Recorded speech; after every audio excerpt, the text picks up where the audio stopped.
friend Kassim did me a great disservice. I have to follow these four gentlemen who have effectively covered everything, right?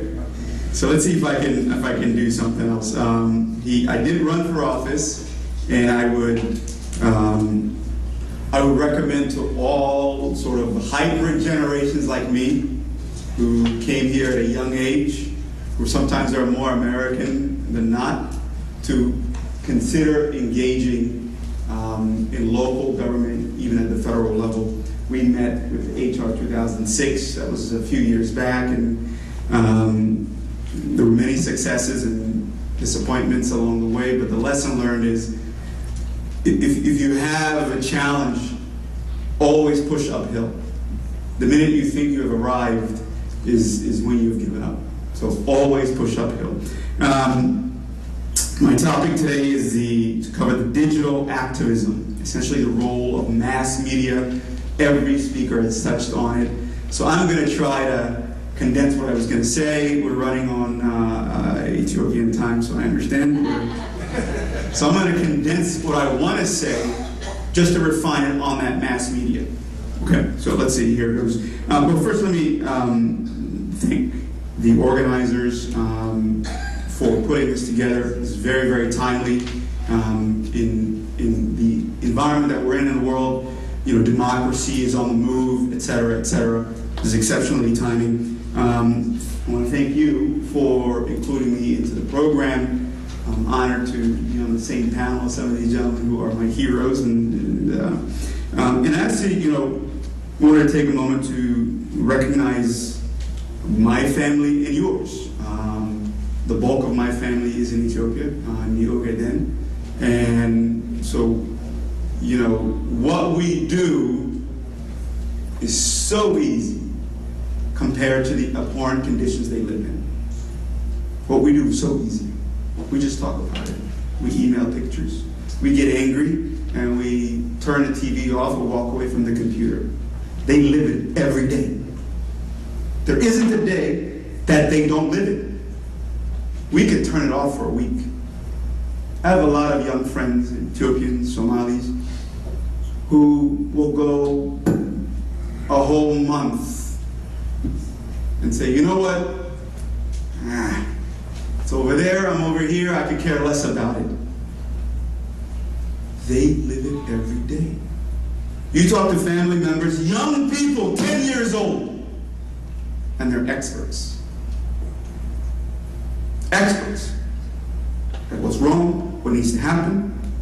And then you read the online chatter. I'm going to get to mass media. You get to read the online chatter. You get to see experts, right? Experts on TV, online. And you read and you see what they say, and it's so watered down. What happened? If you see children at a playground, they see something wrong, they tell you, Mommy, that's wrong. Why did that kid push me down? That's wrong. Well, if a 10-year-old can easily say, what happened? What happened to us? We're so passive. What happened? Where's the fire? So I want to recognize my extended family and yours who frankly live in these conditions. It's foreign to us, isn't it? Everything is about perception. It's completely foreign to us. It's just words. Atsava, alleys, what? You know, it's so foreign to us. When you think of it. 80 million in Turkey. So, the title of my presentation, Dr. Kassim, let me know if I'm on time. The role of media in the movement of social justice in the Horn of Africa, particularly focusing on mass media communication. So let's kind of take a step back. What in the world is communication? There's two types of communication, right? There is the individualized form of communication. And then there is the mass. So individualized, you know, you had, going back in history, you had these big rulers, wanted to send a message to the ruler on the other side of the mountain, so he had a runner over there, and you better say exactly as I tell you, or that's your head. So the runner had to have good memory, good endurance, and they would run. If it's too far to run, they have relays, right? So you relay to the next person, relay to the next person. Trust me, there's an internet connection here. Stay with me. Then it went written word. And the leaders either said, you know what, I can express what I want to express directly in a better way, so they write it, seal the envelope, you know, candle, seal, I'm a historian, candle, seal, deliver this. Then you have actual letters, you know, you have various types of postal services that you have, telegraph, last 150 so years, then you have the telephone, right? Then you now have the internet, and you had email, and now you have social media. So that was the individualized communication, right? So now you have the mass communication. So first you had the same basic thing. The runner would literally send a message out, you know, I'm the king, and tell the masses this is what I want them to do, right? Mass communication. That grew into written word, obviously, that you can mass produce it. So it became books, laws, fast forward. You know, until in Europe that Martin Luther started to mass produce the Bible. You know, when that happened, it was a dynamic movement in education, right? In the Muslim world, you know, when the Quran was mass produced, you can kind of almost see a leap in progress. It's not even a small step, it's a leap in progress. Then you have the, again, electrical telegraph. You can mass produce messages electronically. Then you had radio, which to this day plays a significant role in communicating. You have television. Now you have the internet, which had websites. People want in news fast. That leads into social media. So you had the personal communication, the mass communication, now meeting in the center of social media. So what in the world is social media? Well, we're human beings, we're social animals, right? So social media can become anything from a bulletin board, electronic bulletin board. I'm going to write on the wall, I'm upset about this, and I want the world to know. Or, if you go to any university campus, there's a party tomorrow night, come, you know. So bulletin board, you can announce anything you want, anything you want. And the internet is so vast, right? You can announce anything you want, but it's so vast. It's a huge bulletin board. How do you find your corner to put your message so somebody hears it? Remember that 10-year-old that I was talking about earlier, okay? How do you do that? Well, the first thing is message. The second thing is location. Gotta have coordinates within that bulletin board. I have that top left corner. Every day I'm gonna put my notes on that top left corner. Come see my notes. So you have to have location. The Egyptian, by the way, the dynamic of being Somali is you have immediate family that are within Somalia, within Ethiopia, within Kenya, right, immediate family, in Egypt as well. I have family in Egypt, in Cairo, who would send me, I was on the Facebook, I was on the Skype, and I'm kind of stepping ahead of what I was going to say because I want to make sure that I cover new ground and don't waste your time. You now see people whose world is the internet and they say, well, chicken or the egg, which came first? Was this a Facebook revolution? That is insulting to the core. The internet is nothing but a tool. Facebook, I love it, I'm on it. I have a radio show, I want everybody to go on it, but it's a tool.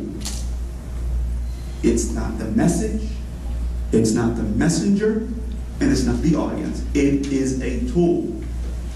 Egyptians, it was an Egyptian revolution, and Facebook was the tool they used. Case closed. It's not the other way around. So it is intellectually and really sort of emotionally insulting to call it that. So anyway, I'm going to come back to that. So the message, let's do the message first, okay? Social media now, right? And remember, the internet is so vast, it's almost as if you have 100 people standing and they're all talking. Blah, blah, blah, blah. How do you get yours to get through? Right? How do you get yours to get through? Because they're all saying the same thing.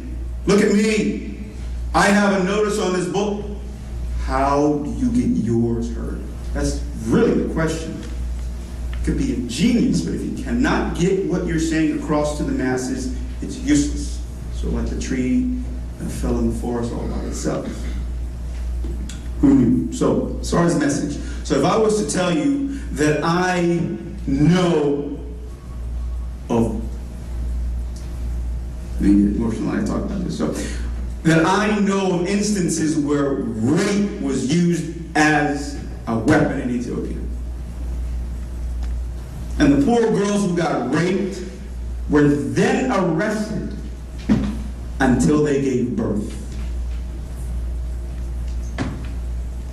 And the kid was taken from them.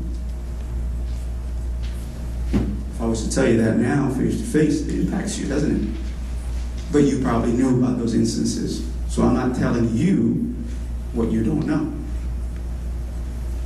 If I was to tell you there are random, on the one hand, you were saying you have to organize the chaos. So it's almost, a dictator needs the semblance of chaos, right? He needs the sense. So you don't know where they're coming from. So it's random, but it's organized. Random, but organized arrests, political arrests. People just disappear. But you look at it and you say, there is no rhyme or reason to how they're pinpointed. There is rhyme or reason. You have to be confused. I have to undermine you, and you have to be confused. Otherwise, it's not rocket science. 3 people get together, they can figure out how to outsmart me. So I have to keep you on your toes. But you knew about that, right? You knew random arrests. How do you communicate that globally? If I was to tell you that, and it was covered, that in Ethiopia replaced a strong man with another, but you knew that. Does everybody else know that? Can everybody else detail that? No. How do we do that? If I was to tell you that in 1994, Zenawi made a promise for bringing open democracy to Ethiopia. But you knew that, right? Then I said he broke that promise. But you knew that. Did everybody else? What happened to the message? Kind of growing up in the West, and I was in the U.S. Marines, I got to literally see the world in the 90s. I know of more Ethiopian PhDs than just about anyone else that I know proportionately. Where the hell are the smart people? Refine the message. Tell me where my place with a bulletin board is. What happened to organization? If I was to tell you, within the Horn of Africa, the status quo is what Zenawi wants. Right? This unfortunate situation, this lagging nonsense of a civil war in Somalia keeps him going. Whereas Hosni Mubarak could say, those Islamic brothers, if I leave those guys, Zenawi's job is easy. Look at those Somalis. Help me. I give you a calm person in this crazy environment. His case is easy. What are we doing to undermine his case? Nothing. Nothing. We help it. Right? We help it. You get Somalis who love to talk. It's in the blood, I guess. 10 of them speak, and they say, 10 of them speak, and they say 100 different things. 10 speak and say 100 different things. Oh, Ethiopians aren't immune to that. It's in the blood, too. If I was to tell you Zenawi broke fundamental promise that he made, which was, I'm going to bring democracy to Ethiopia. And because he broke that promise, replaced it with human rights violations. It's not my words. Look at the State Department's report. It's not my words. Replaced it with human rights violations, destroyed, jailed, eliminated any semblance of dissent. You do that. But since he has done that, if I was to tell you, he has abdicated his responsibility to lead. But you knew that. But what are you doing about it? So, social media has, I'm going to skip ahead, essentially, and I'll sort of, before I do that, he essentially is not, without any emotion, he's not fit to lead by his actions. He has eliminated any legitimacy he could claim to have. And the AU, by default, has fallen in those muddy waters. So AU is not going to help you. Ask Somalia. Okay? If AU wanted to help you, look at Somalia. Okay? They, in effect, it's sort of the NGOs here, no insult intended, okay? It is in the NGO model not to completely solve the hunger, right? I get funding to come and filter the water for you again. It's in the AU model to maintain the status quo, thereby getting Western money. You knew that. Does everybody else know that? No. I am not saying to you anything that you don't know. So, mass communication in this day and age requires many, many things, but I'm going to talk about 3 bullets, and I think all 3 were covered. First one is focus. The message has got to be focused. It has got to be refined. It has got to have clarity. Right? It's got to have clarity. It's got to be refined. You can translate it in 1,000 different languages. If it's not clear, and it's not refined, and it's muddy and confused, well, you've lost any semblance of gaining new ground. Number 1, his message is easy. I am the calm in rough seas. All right, I'm 5 minutes. Second one is the message has to be targeted, which means you have to identify your audience. The message has to be targeted so that your audience will stay connected. It has to be targeted and made personal. When I said that 10-year-old, you immediately identified with that 10-year-old at the beginning, right? Because you know you were the 10-year-old. And lastly, and this is something everybody covered, it has to be consistent. It has to be consistent.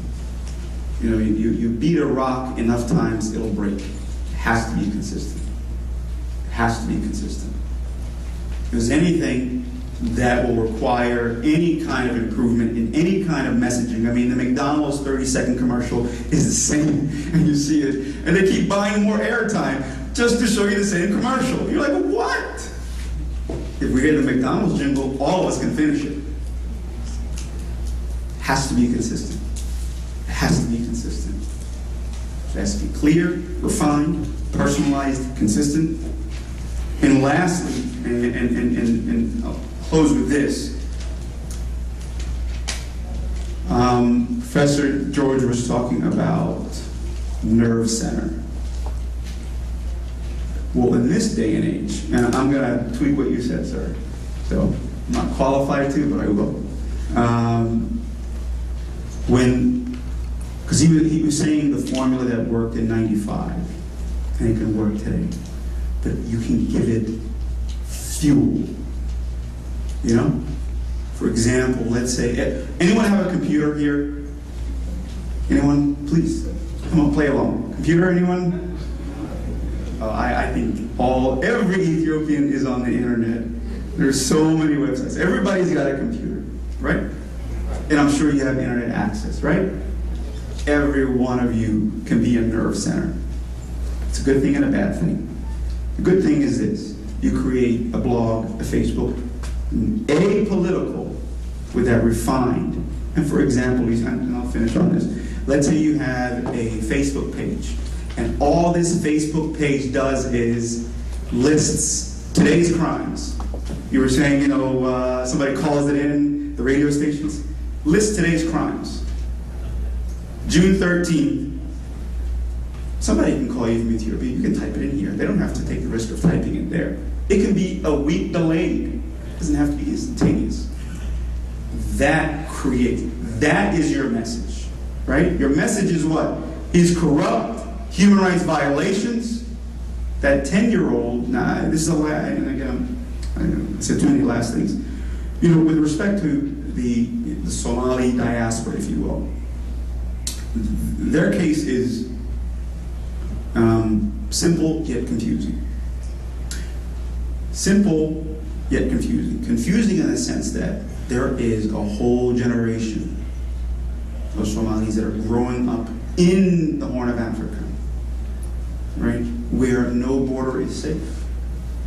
Right? They go to Ethiopia, it's not safe. They go back to Somalia, it's not safe. They go to Kenya, they get deported back. That generation, for the last 20 years, and another 10 years, are the leaders. Imagine getting them to make sober decisions. This is all they know.